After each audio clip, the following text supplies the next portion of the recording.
बुद्धिमान वह नहीं जो बहुत सी बातें जानता है। बुद्धिमान वह नहीं जो बहुत सी बातें जानता है, बल्कि वह है जो काम की बातें जानता है। हेलो दोस्तों, मेरा नाम है एजाज और मैं आज से एक न्यू जीएस की सीरीज शुरू करने जा रहा हूँ। इस सीरीज में हम एसएससी 2018-2019 में आए हुए सारे जीएस के क्वेश्चन चैप्टर वाइज डिस्कस करेंगे एंड साथ ही साथ उस क्वेश्चन का एक्सप्लेनेशन देखेंगे एंड उसके आसपास की चीज़ों को लिंक करके याद करने की कोशिश करेंगे। दोस्तों, जीके को याद करने का सिर्फ एक ट्रिक है एंड वो है लिंकिंग। एक चीज़ से दूसरी चीज़ को लिंक करके याद करना। खुद सोचो दोस्तों, अगर हम जीके का कोई ट्रिक याद कर रहे हैं तो हमें पहले तो वो ट्रिक को याद करना पड़ेगा एंड तभी हम फिर बाद में वो चीज़ को रिकॉल कर पाएंगे। बट मैं चीज़ों को रिलेट करके पढ़ाने वाला हूँ जिससे कि आपको कोई भी चीज़ ज़िंदगी भर के लिए याद रह जाएगी। तो दोस्तों, अगर आप चाहते हैं कि मैं ये सीरीज़ को कंटिन्यू रखूं, तो हमारे चैनल को सब्सक्राइब करके सपोर्ट कीजिए एंड कमेंट में बताइए कि आपको ये वीडियो कैसा लगा एंड ये वीडियो को अपने दोस्तों में शेयर कीजिए ताकि ज़्यादा से ज़्यादा लोग हमारे मेहनत का फ़ायदा उठा सकें। तो चलिए, अब हम पढ़ाई की बात शुरू करते हैं। तो दोस्तों, हम सबसे पहले एसएससी सीएचएसएल 2019 में आए हुए हिस्ट्री के क्वेश्चन डिस्कस करेंगे। तो दोस्तों, एसएससी सीएचएसएल 2019 का एग्ज़ाम टोटल 12 डेज चला था। तो हमारे पास 36 शिफ्ट हुए हैं एंड हिस्ट्री के हर शिफ्ट में 2 क्वेश्चन आए हैं। तो हमारे पास 72 क्वेश्चंस है हिस्ट्री के। तो ग्रेजुअली हम सारे क्वेश्चन को डिस्कस करेंगे एंड फिर उसके बाद वो टॉपिक उठाएंगे जो आप बोलेंगे। तो चलिए अब हम शुरू करते हैं। First question, who introduced the doctrine of lapse? Lord Canning, Lord Lytton, Lord Dalhousie, Lord Wellesley. तो इसका सही आंसर है लॉर्ड डालहौजी। चलिए अब हम बात करते हैं लॉर्ड डालहौजी के बारे में एंड उन्होंने क्या क्या काम किए इंडिया में। तो बेसिकली डॉक्ट्रिन ऑफ लैप्स था वो इंट्रोड्यूस लॉर्ड डालहौजी ने किया था। डॉक्ट्रिन ऑफ लैप्स के तहत क्या होता था, सपोज कोई किंग है एंड उसके मरने के बाद उसका राजपाट संभालने के लिए ना ही उसका बेटा है ना ही उसका कोई भाई है। तो क्या होता था, ऐसे जितने भी किंगडम रहते थे जिनका कोई भी मेल वंशज नहीं है, तो उसको कब्जा कर लेते थे ब्रिटिशर्स लोग according to doctrine of lapse. तो इसी तरह से उन्होंने सतारा पर कब्जा किया, संबलपुर पर, उदयपुर पर, नागपुर पर एंड झांसी पर। ये पांचों स्टेट्स को उन्होंने इसी तरीके से हथियाया। तो बेसिकली अब ये वाला बात भी ध्यान रखिएगा कि झांसी की रानी रानी लक्ष्मीबाई का जो पंगा हुआ था ये लॉर्ड डालहौजी के साथ हुआ था। समझे? तो चलिए अब हम लॉर्ड डालहौजी के बारे में बात करते हैं। तो लॉर्ड डालहौजी 1848 से 1850 तक 56 तक गवर्नर जनरल थे इंडिया के। इन्होंने 2 बैटल लड़े। सेकेंड एंग्लो सिख वॉर 1848 से 1849 एंड फिर पंजाब पर भी कब्जा कर लिया। एंड दूसरा सेकेंड एंग्लो बर्मिस वॉर 1852 में हुआ। तो ये 2 इंपॉर्टेंट बैटल है और वो भी दोनों सेकेंड सेकेंड बैटल ही लड़े, तो ये भी याद रखिएगा। चलिए अब हम देखते हैं एजुकेशन रिफॉर्म्स। लॉर्ड डालहौजी ने इंडियन एजुकेशन सिस्टम में बहुत काम किया है। तो इनके ही समय में वुड्स एजुकेशन डिस्पैच 1854 आया था। अब वुड्स एजुकेशन डिस्पैच क्या है, इस पे थोड़ा नज़र डालते हैं। वुड्स एजुकेशन डिस्पैच ये एक डॉक्यूमेंट था, एक रिटन डॉक्यूमेंट था जिसके तहत ये लोग इंडिया में एजुकेशन को प्रमोट कर रहे थे एंड ये इंट्रोड्यूस किया था चार्ल्स वुड ने 1854 में। एंड ये पहला कॉम्प्रिहेंशन प्लान था जिससे कि इंडिया में एजुकेशन को स्प्रेड किया जाए एंड इसे ही Magna Carta of English education कहा गया इंडिया का। एंड लॉर्ड डालहौजी ने इंजीनियरिंग कॉलेज इस्टेब्लिश किया रुड़की में। हाँ जी, ये जो आईआईटी जो बिल्डिंग देख रहे हैं, कैंपस देख रहे हैं, ये आईआईटी रुड़की का है। बहुत खूबसूरत कैंपस है। ये जो था ये इस्टेब्लिश किया था लॉर्ड डालहौजी ने। आज तो खैर आईआईटी रुड़की है लेकिन पहले रुड़की इंजीनियरिंग कॉलेज कहा जाता था इसे। चलिए अब हम देखते हैं कि लॉर्ड डालहौजी ने पब्लिक के लिए क्या क्या वर्क किए। तो देखिए दोस्तों, सबसे इम्पोर्टेंट पॉइंट ये है एंड ये एग्ज़ाम में बहुत आता है कि फर्स्ट रेलवे ट्रेन कब चलाया गया था। तो वो 1853 में चलाया गया था, बॉम्बे टू थाने। एंड ये लॉर्ड डालहौजी ने ही चलवाया था, लॉर्ड डालहौजी के समय ही चला था ये ट्रेन। तो 1853 याद रखिएगा एंड ये समय से लिंक करके आप लॉर्ड डालहौजी को भी याद कर सकते हैं। एंड दूसरा चीज़ मॉडर्न पोस्टल सिस्टम 1854 में इन्होंने शुरू किया था। इन्होंने ही ग्रैंड ट्रंक रोड पर काम करना फिर से शुरू करवाया। एंड इन्होंने ही हार्बर ऑफ कराची, मुंबई और भी बहुत सारे हार्बर को इन्होंने डेवलप किया। चलिए अब हम आगे बढ़ते हैं। Question 2, who was best known for hoisting the Indian National Congress flag at the Gowalia Tank Maidan in Bombay during the Quit India Movement. तो बेसिकली ये क्वेश्चन में ये पूछ रहा है कि क्विट इंडिया मूवमेंट जब हुआ था ग्वालियर टंका मैदान में, तो जो इंडियन नेशनल कांग्रेस का जो झंडा था वो किसने लहराया था, उसी के बाद ही क्विट इंडिया मूवमेंट लॉन्च किया गया था। तो उनका पहला पहला ऑप्शन बीकाजी रुस्तम कामा, अरुणा असफ अली, लक्ष्मी सहगल, कनकलता बरुआ। तो इसका सही आंसर है अरुणा असफ अली। तो चलिए अब हम अरुणा असफ अली के बारे में जान लेते हैं। ये बहुत इंपॉर्टेंट हो जाता है, ये केबीसी में भी पूछ चुका है ये वाला क्वेश्चन। एंड बाकी बहुत सारे कॉम्पिटिटिव एग्जाम्स में तो आते ही रहते हैं। तो देखिए, अरुणा आसफ अली जो है वो Indian educator, political activist and publisher है। तो बेसिकली जब क्विट इंडिया मूवमेंट हुआ था 1942 में, तो ग्वालियर टंका मैदान में ही वो लोग सब डेरा लगाए हुए थे। तो जो इंडियन नेशनल फ्लैग था, तो क्विट इंडिया मूवमेंट जब लॉन्च करने का जब समय आया, तो इन्होंने झंडा फहराकर लॉन्च किया क्विट इंडिया मूवमेंट को। इसीलिए अरुणा असफ अली बहुत इंपॉर्टेंट पर्सन हो जाती है, क्योंकि इन्होंने क्विट इंडिया मूवमेंट को लॉन्च किया। इनके झंडा फहराने के बाद ही क्विट इंडिया मूवमेंट लॉन्च हुआ। तो चलिए अब हम इनके बारे में और थोड़ी बातें डिस्कस कर लेते हैं। तो देखिए, अरुणा असफ अली को बहुत सारे अवार्ड्स मिले। भारत रत्न मिला है। जो भारत रत्न है, मैं आपको बता देता हूँ कि हाईएस्ट सिविलियन अवार्ड है इंडिया का। एंड इनको भारत रत्न पोस्थुमसली इन 1997 में मिला। जो ये पोस्थुमसली है, इसका मतलब है कि मरने के बाद मिलना। एंड दूसरा प्राइज लेनिन प्राइज मिला इन्हें। पद्म विभूषण, पद्म विभूषण जो है वो सेकंड हाईएस्ट सिविलियन ऑनर है हमारे इंडिया का। एंड पद्म विभूषण इनको लाइफ टाइम में ही मिला, वो 1992 में मिला था। इनको जवाहरलाल नेहरू अवार्ड मिला इंटरनेशनल अंडरस्टैंडिंग के लिए। एंड देखिए, केबीसी में इनके नाम का एक क्वेश्चन भी आया था, तो वो क्वेश्चन को आप पढ़ सकते हैं। एंड इसका आंसर मैं बता देता हूँ, वो क्विट इंडिया मूवमेंट है, डी। ठीक है। चलिए अब हम आगे बढ़ते हैं। Question 3, who was the founder of the state of Hyderabad. Hyderabad state का फाउंडर कौन है? निज़ामुल मुल्क, सलाबत जंग, शिखाबत जंग, नासिर जंग। तो इसका आंसर है निज़ामुल मुल्क। देखिए, स्टेट ऑफ हैदराबाद किसी और ने फाउंड किया था, सिटी ऑफ हैदराबाद किसी और ने फाउंड किया है, दोनों में कंफ्यूज नहीं होना है। तो सिटी ऑफ हैदराबाद किसने किया, वो आप मुझे कमेंट में आंसर बताइए उसका।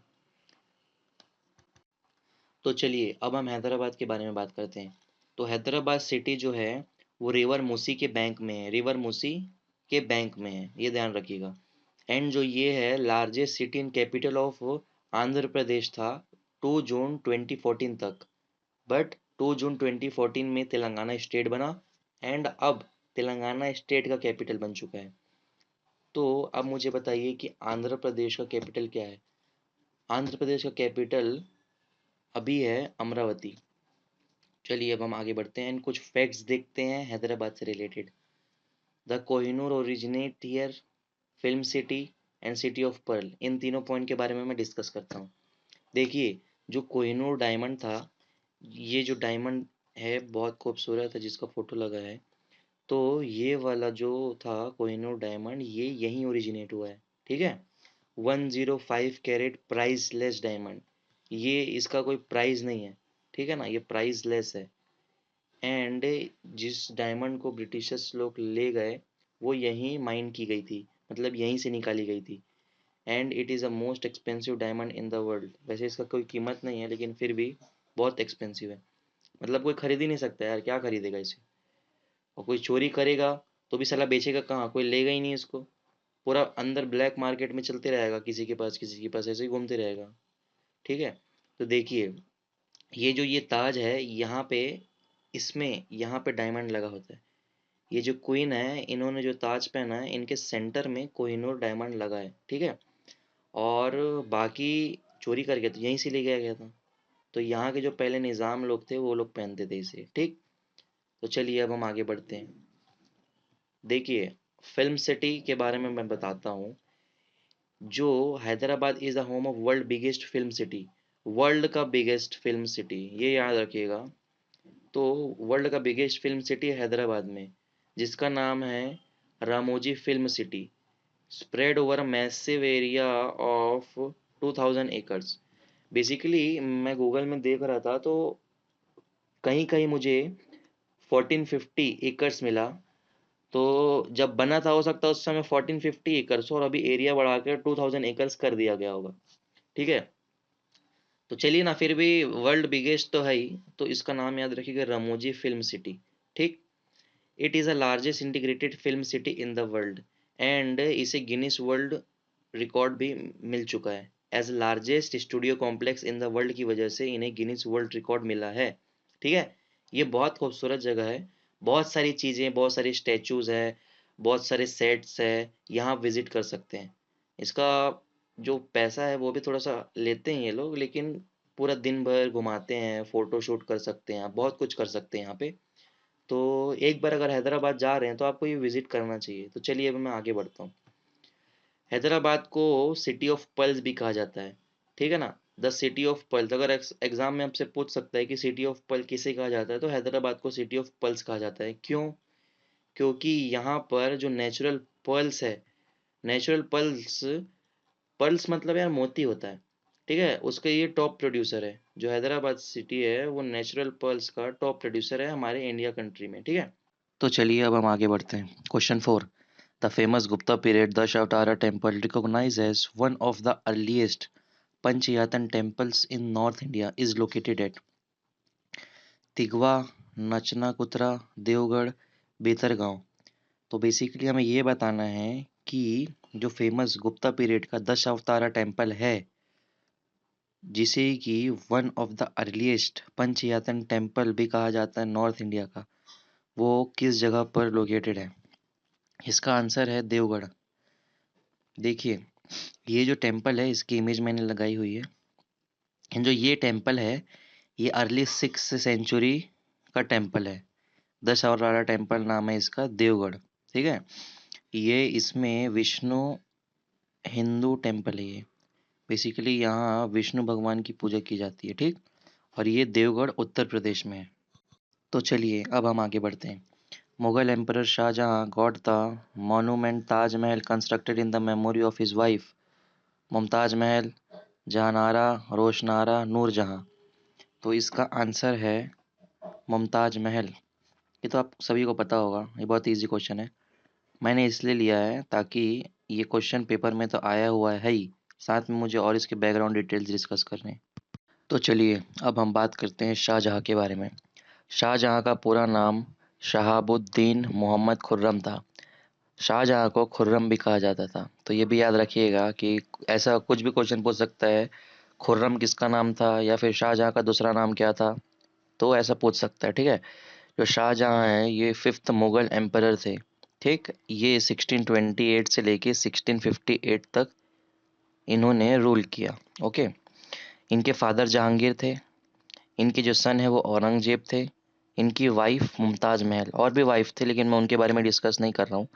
इम्पोर्टेंट मुमताज़ महल ही है, 1612 से 31 तक ये उनकी वाइफ रही थी, बाकी 31 में उनकी डेथ हो गई थी। ठीक, ये फोटो तो आप देख रहे हैं, ये 7 wonders of the world, and ये ताजमहल है। ठीक है, तो आगे बढ़ते हैं। तो देखिए शाहजहां के कुछ नोटेबल वर्क्स हैं, मैं वो आपको दिखा देता हूँ। रेड फोर्ट दिल्ली शाहजहां ने बनवाया, जामा मस्जिद दिल्ली शाहजहां ने बनवाया, मोती मस्जिद आगरा शाहजहां ने बनवाया।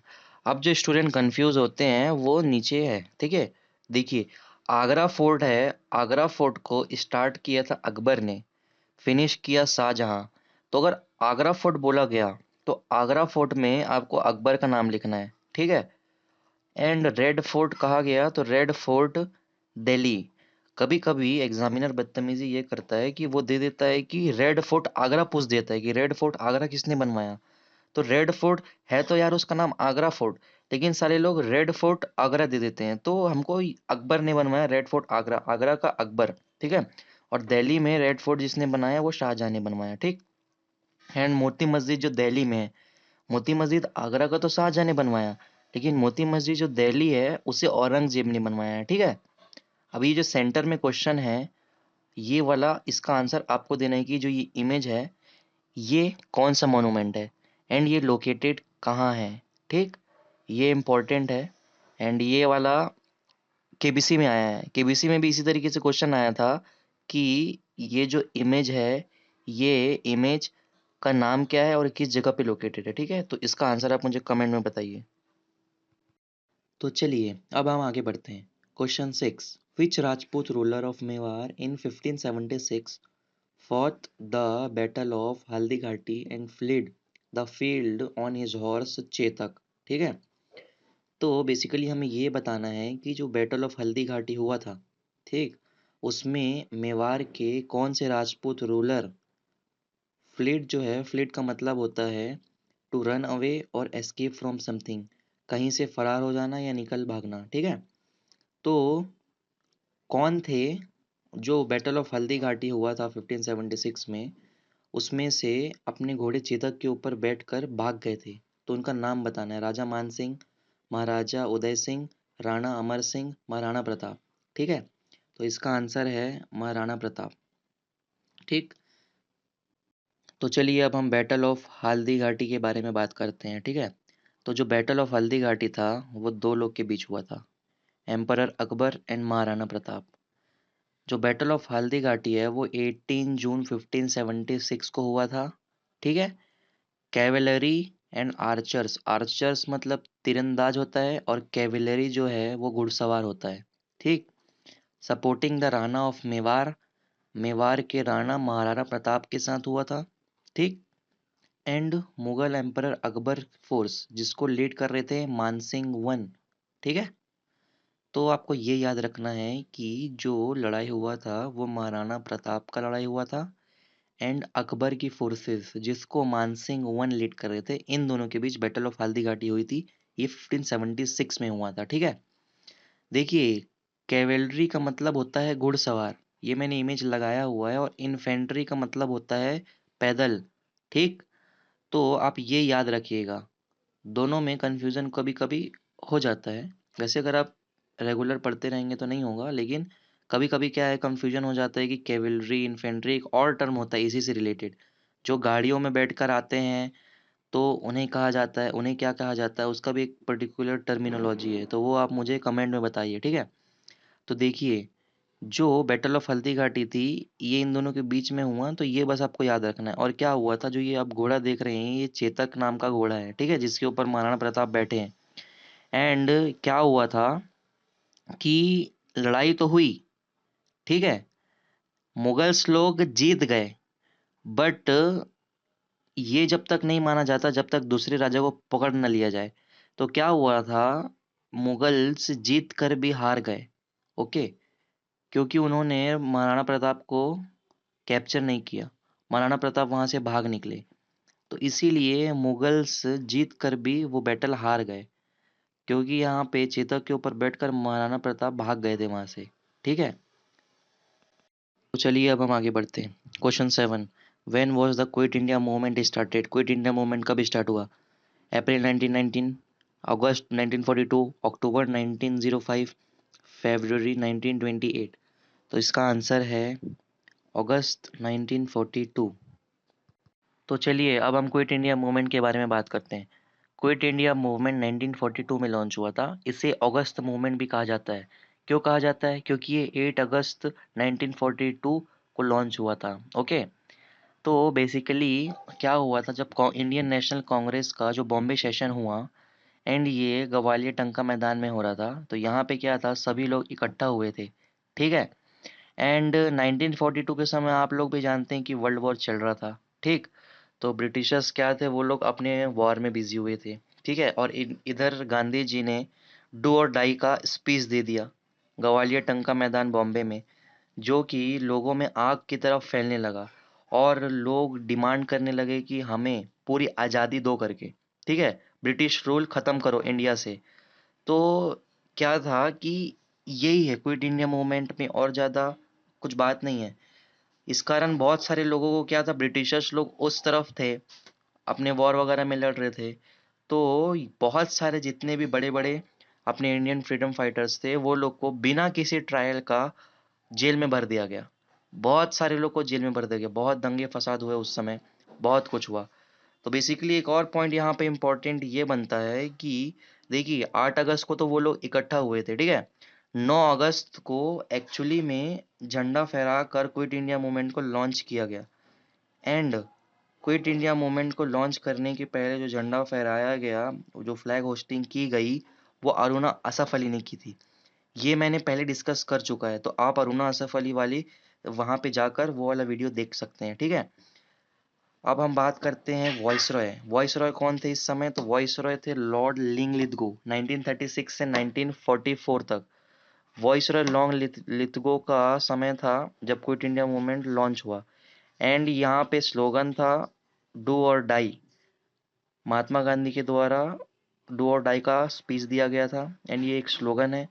तो आपसे एग्जाम में ये भी पूछ सकता है कि डू और डाई किसका स्लोगन है, तो महात्मा गांधी ने दिया था, ठीक है।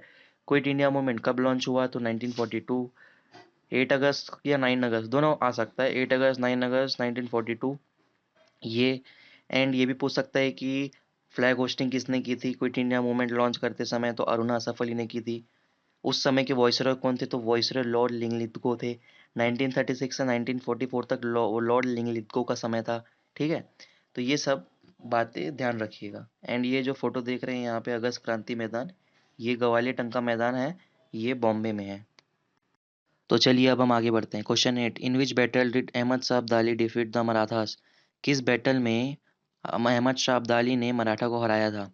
First battle of Tarain, battle of Buxar, third battle of Panipat, battle of Khanwa. तो इसका सही आंसर है थर्ड बैटल ऑफ पानीपत, ठीक है। तो चलिए अब हम बात करते हैं थर्ड बैटल ऑफ पानीपत के बारे में। थर्ड बैटल ऑफ पानीपत 14 जनवरी 1761 को पानीपत नाम की जगह पर हुआ था। एंड दो लोग के बीच ये फाइट हुई थी। तो पहला Maratha empire, second Durrani empire. Durrani empire जो थे इनको सपोर्ट किया था रोहिलियाज ने, अवध स्टेट ने एंड मुगल एम्पायर ने, ठीक। एंड मराठा एम्पायर के जो लीडर थे सदाशिव राव भाऊ। ये जो मूवी आया था, ये मूवी में जो ये अर्जुन कपूर है, ये सदाशिव राव बने थे। एंड दुरानी एम्पायर की तरफ से जो लीडर थे वो अहमद शाह दुरानी थे, ठीक है। तो अहमद शाह दुरानी दुरानी एम्पायर के लीडर थे। मूवी में संजय दत्त ने उनका रोल निभाया है, ठीक है।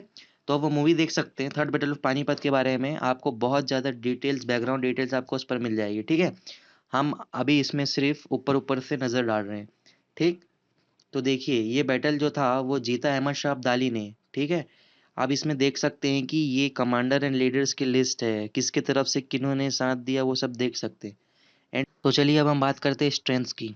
तो टोटल 41,800 अफगान कैवेलरी थे। कैवेलरी मतलब घुड़सवार। 41,800 घुड़सवार थे अफगान की तरफ से, जिसमें कि 28,000 रेगुलर कैवेलरी थे, मतलब उनको घुड़सवार आती थी और वो बेहतरीन थे उस पर, ठीक है। उनका बहुत अच्छा कमांड था कैवेलरी पर, ठीक। एंड रोहिलिया इन्फेंट्री, इन्फेंट्री मतलब जो पैदल चलने वाले जो थे, जो सिर्फ भाला लेके या फिर तलवार लेके जो लोग लड़ते थे, वो 32,000 थे अफगान की तरफ से, ठीक। एंड जिसमें कि जो 20,000 थे 32,000 में वो अवध स्टेट की तरफ से थे, ठीक। अब मराठा का स्ट्रेंथ देखते हैं। तो 55,000 मराठा कैवेलरी थे, जिसमें कि 11,000 रेगुलर कैवेलरी थे, ठीक। 55,000 घुड़सवार थे मराठास की तरफ से, ठीक है। And 9,000 Gardi infantry, 9,000 Gardi infantry थे। इन्फेंट्री मतलब पैदल जो लोग तलवार से लड़ते हैं। एंड जो मराठा की एम्पायर थी, इसमें ये लोग ने नॉन कॉम्बेंट्स मतलब 2 लाख नॉन कॉम्बेंट्स को अपनी तरफ भर्ती कर लिया था ज़बरदस्ती। वो नॉन कॉम्बेंट्स में पिलग्रिम्स आते हैं, मतलब जो लोग बाहर से यात्रा करने के लिए आए हुए हैं वो। और जो कैंप लगाए रहते हैं ना, जैसे कुछ कुछ कबीले के लोग कैंप लगाए रहते थे स्टेट में, तो वो लोग को भी मराठा एम्पायर वाले लोग अपने साथ जोड़ लिए। तो ऐसे टोटल 2 लाख लोगों को वो लोग अपने साथ जोड़े थे, ठीक है। अब कैजुअलिटी एंड लॉस के बारे में बात करते हैं। तो टोटल 15,000 लोग मारे गए थे अफगान की तरफ से, ठीक। सॉरी, 20,000 लोग मारे गए थे, जिसमें कि 15,000 जो थे वो रोहिलियास थे, एंड 5,000 अफगान्स मारे गए थे। एंड इस तरफ बात करते हैं मराठा एम्पायर की। यहाँ से 30,000 लोग मारे गए बैटल में, जिसमें कि 10,000 लोग रिट्रीट। रिट्रीट का मतलब होता है पीछे हट जाना। जब वो लोग भाग रहे थे तो 10,000 लोग भागते वक्त मारे गए, वो लोग बैटल से पीछे भाग रहे थे, तो ये 10,000 लोग वैसे मर गए। एंड 10,000 लोग का कोई रिपोर्ट ही नहीं आया कि वो लोग जिंदा है कि मर गए। एंड अनदर 40,000 से 70,000 non comments pilgrims and camp follower जो थे, ये 40,000 70,000 लोग, ये लोग मारे गए बैटल में। देखिए, मेरा जो मकसद है स्ट्रेंथ और कैजुअलिटी बताने का, ये मैं कुछ आपको टर्मिनोलॉजीज बता रहा हूँ। इसमें कि जैसे 5-6 वर्ड्स आए हैं, कैवेलरी का मतलब क्या है, इन्फेंट्री का मतलब क्या है, नॉन कॉम्बैट्स का मतलब भी आपको नहीं पता होगा ना। तो नॉन कॉम्बैट्स का मतलब बता दिया मैं आज आपको, कि पिलग्रिम्स होते हैं, कैंप फॉलोअर होते हैं, जो किसी राज्य में आके अपना बेड़ा लगाए रहते थे, या फिर पिलग्रिम्स जो घूमने आए थे उनको नॉन कॉम्बैट्स कहा जाता है, ठीक है। रिट्रीटिंग का मतलब पीछे हटना, पीछे भाग जाना किसी बैटल से या किसी चीज़ से, ठीक है। तो इसमें इतनी सारी चीज़ इंपॉर्टेंट टर्म्स है, इसलिए मैंने इसे डिस्कस किया है, ठीक है ना। एक रिट्रीटिंग मॉनसून भी होता है, तो रिट्रीटिंग मॉनसून क्या होता है, इसके बारे में भी आप पढ़ लीजिएगा, ठीक। मैं एक एक चीज़ जो डिस्कस कर रहा हूँ वो सभी इम्पोर्टेंट है, तो आप ध्यान से मेरी बात को सुनिएगा, और कभी भी ऐसा मतलब नहीं दीजिएगा कि कोई चीज़ फालतू बताया जा रहा है। यहाँ सब कुछ A to Z चीज़ें प्लान के हिसाब से चल रही है। मैंने बहुत इंपॉर्टेंट चीज़ें ही कवर की है इस वीडियो में। क्वेश्चन 9 डिस्कस करते हैं। The December 1929 session of Congress in which the resolution of Purna Swaraj was passed was presided by. 1929 दिसंबर का जो सेशन हुआ था कांग्रेस का, उसके प्रेसिडेंट कौन थे? तो इसका आंसर है जवाहरलाल नेहरू। तो चलिए अब हम बात करते हैं पूर्ण स्वराज के बारे में। पूर्ण स्वराज का मतलब है कंप्लीट इंडिपेंडेंस। बेसिकली क्या हुआ था, 31 दिसंबर 1929 को जो कांग्रेस की मीटिंग हुई थी, ठीक है, उसके प्रेसिडेंट थे पंडित जवाहरलाल नेहरू। एंड 1929 का जो सेशन हुआ था वो लाहौर में हुआ था, रिवर रवि के बगल में, ठीक है। लाहौर आज पाकिस्तान में है, ठीक। तो देखिए, इसके इसमें क्या हुआ था, पूर्ण स्वराज का डिक्लेरेशन जब पंडित जवाहरलाल नेहरू ने किया था, तो उनका कहना था कि 26 जनवरी 1930 को हम लोग इंडिपेंडेंस डे मनाएं, ठीक है। एंड उन्होंने फ्लैग को होस्ट किया, एंड पूर्ण स्वराज को, कंप्लीट इंडिपेंडेंस को डिक्लेयर कर दिया, ठीक है। तो बस इसमें इतना ही है। पूर्ण स्वराज कब हुआ था, ये इम्पोर्टेंट बात है। और कब हुआ था, 1929 पे। एंड 1929 कांग्रेस सेशन के प्रेसिडेंट कौन थे, जवाहरलाल नेहरू। एंड किस जगह पे हुआ था, ये है लाहौर, ठीक। तो चलिए अब हम आगे बढ़ते हैं और जानते हैं कि इस समय जो थे वाइसरॉय एंड गवर्नर जनरल कौन थे इंडिया के, तो वो थे लॉर्ड इरविन। लॉर्ड इरविन नाम था इनका। On April 3 1926 lord Irwin was appointed as 30th viceroy and governor general of India, ठीक है। 30th viceroy and governor general of India lord Irwin थे, एंड ये 3 अप्रैल 1926 को बने थे, ठीक। अब हम जानते हैं कि एक्चुअली में क्या था, लॉर्ड इरविन का जो समय था ये बहुत ही ट्यूमुल्टियस पीरियड था, मतलब बहुत ही पॉलिटिक्स में ऊंच नीच हुई, बहुत सारे दंगे फसाद हुए, बहुत सारे चीज़ें हुई इसमें। तो वो क्या क्या इवेंट्स हुए, वो इवेंट्स पर हम एक नज़र डालते हैं। इसी समय 1928 में साइमन कमीशन आया। अब साइमन कमीशन के कारण कितने दंगे फसाद हुए थे, कितने मारा पीटी हुई थी, वो सब आपको तो पता ही होगा। फाउंडेशन ऑफ HSRA का फाउंडेशन हुआ 1928 में। HSRA का फुल फॉर्म है हिंदुस्तान सोशलिस्ट रिपब्लिक एसोसिएशन, ठीक है। And death of Lala Lajpat Rai हुआ 17 नवंबर 1928 को। मर्डर ऑफ सॉन्डर्स हुआ इन 1929। देखिए, जैसे ही लाला लाजपत राय की मृत्यु हुई, तो भगत सिंह का दिमाग सनक गया था, ठीक है। तो एक्चुअली लाठी चार्ज में लाला लाजपत राय का निधन हो गया था। साइमन कमीशन को वो प्रोटेस्ट कर रहे थे। तो साइमन कमीशन के समय क्या था कि एक जन जेम्स स्कॉट नाम का सुपरिटेंडेंट था, पुलिस सुपरिटेंडेंट था। तो उसने लाठीचार्ज करवा दिया। तो क्या हुआ था कि लाला लाजपत राय लाठीचार्ज में ही दम तोड़ दिए। ठीक है। तो भगत सिंह का क्या हुआ कि उसका दिमाग सनक गया। वो बोला कि मैं उसको मारूंगा ही, जेम्स स्कॉट को मारने की कोशिश करेगा वो। ठीक है। उसके बाद क्या हुआ, गलती से उसने सॉन्डर्स का मर्डर कर दिया 1929 में। जो सॉन्डर्स था, ये बंदा 21 साल का ब्रिटिश पुलिस ऑफिसर था। ठीक है। ये लाहौर में था। तो जो भगत सिंह था वो गलती से सॉन्डर को मार दिया, जेम्स स्कॉट जो कि पुलिस पुलिस सुपरिटेंडेंट था वो समझ के। ठीक है। मारना उसको जेम्स स्कॉट को था, क्योंकि वो लाठीचार्ज करवाया था जिसके कारण लाला लाजपत राय की मृत्यु हुई थी। उसका बदला लेने के लिए भगत सिंह ने गलती से सॉन्डर्स को मार दिया। ठीक है। सॉन्डर्स 21 साल का ही बच्चा था, मतलब लड़का था जो भी। तो इस कारण क्या हुआ, जैसे ही पुलिस सुपरिटेंडेंट जेम्स स्कॉट को मारा गया तो फिर भगत सिंह, राजगुरु और सुखदेव ये तीनों मिले हुए थे। ये तीनों ने ही मिल के मारा। तो फिर क्या हुआ कि ये तीनों को पकड़ने का आदेश ब्रिटिशर्स ने जारी कर दिया। तो ये लोग 1931 में हाथ आए। तो भगत सिंह, राजगुरु एंड सुखदेव को 1931 में शहीद किया गया। 23 मार्च 1931 को ये तीनों को शहीद कर दिया गया। एंड इसीलिए इंडिया में 23 मार्च को ही हर साल शहीद दिवस मनाया जाता है। एक और शहीद दिवस मनाया जाता है जब महात्मा गांधी को मारा गया। ठीक है, तो उसको भी ध्यान रखिएगा। और दूसरी चीज़ जो हुई थी, चितगोंग आर्मोरी रेड 1930 में हुई। सिविल डिसोबीडियंस मूवमेंट भी 1930 में हुआ। दांडी मार्च भी 1930 में हुआ। First round table conference in London and Gandhi Irwin pact हुआ इस बीच। डिमांड फॉर पूर्ण स्वराज हुआ लाहौर सेशन में। तो बहुत सारी चीज़ें हुई लॉर्ड इरविन के समय। ये बेचारा थक गया होगा कि किस किस चीज़ को संभालो। तो बस इसमें इतना ही है। इसमें बहुत सारी इंपॉर्टेंट इंपॉर्टेंट चीज़ें हैं जो आपको याद करनी चाहिए, आपको याद करनी पड़ेगी। इस पे जितने भी चीज़ें यहाँ पे लिस्टेड है लॉर्ड इरविन के समय हुई हैं, वो आपको याद करना पड़ेगा। तो चलिए अब हम आगे बढ़ते हैं। Question 10, who threw a bomb in central legislative assembly along with Bhagat Singh to protest against public safety bill in 1929। Basically क्या था, एक पब्लिक सेफ्टी बिल आया था 1929 में। तो भगत सिंह और किसी एक और बंदे ने मिलकर सेंट्रल लेजिस्लेटिव असेंबली में बम फेंक दिया था।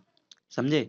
तो वो कौन दूसरा बंदा था, उसका नाम बताना है। राजगुरु, चंद्रशेखर आजाद, सुभाष चंद्र बोस या बटुकेश्वर दत्त। ठीक है। तो इसका आंसर है बटुकेश्वर दत्त। ठीक। Batukeshwar Dutt was an Indian revolutionary and independence fighter in the early 1900। ठीक है। तो बटुकेश्वर दत्त और भगत सिंह ने मिलकर पब्लिक सेफ्टी बिल के खिलाफ 1929 में सेंट्रल लेजिस्लेटिव असेंबली में बम फेंका था। ठीक है। ये वाला भी चीज लॉर्ड इरविन के समय हुआ था। तो थोड़ा सा ध्यान रखिएगा कि लॉर्ड इरविन का समय बहुत ही इंपॉर्टेंट एंड बहुत ही क्रूशियल है हमारे लिए।